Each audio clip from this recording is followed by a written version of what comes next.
Is recognized. Well, thank the chairman. And Mr. Speaker, for the first time in a generation, middle-income and hardworking Americans are closer to a tax code that works for them rather than against them.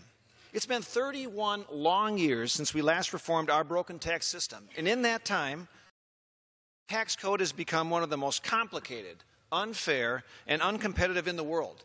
It's led to a stagnant economy and sluggish growth.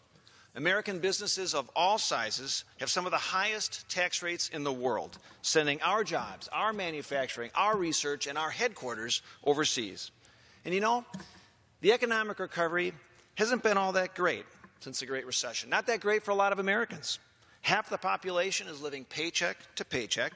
Many either have or are at risk of having a lower standard of living than their parents. Young people, like my daughter's generation, will go backwards if this country is not fundamentally more competitive.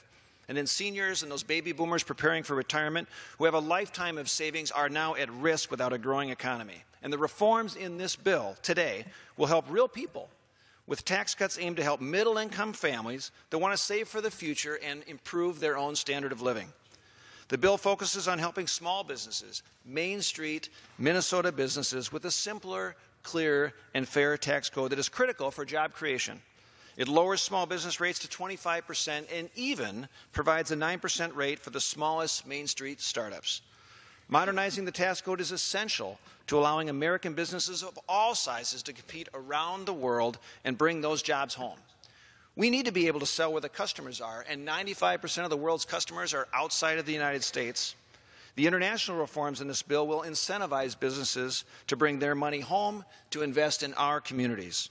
And importantly, this bill includes bipartisan legislation that I authored, the Empowering Employees Through Stock Ownership Act, which helps those entrepreneurs and startups attract and retain talent. Hardworking taxpayers, Mr. Speaker, deserve a tax code that is simpler, flatter, and fairer so that every American family and employer can file their taxes without having to hire an army of lawyers and accountants. So, Mr. Speaker, we have a choice.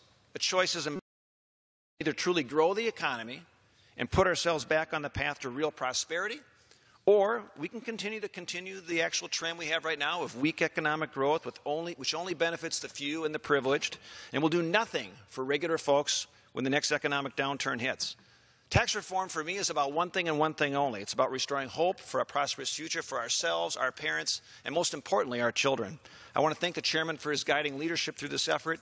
Yield back the balance of my time. The gentleman yields the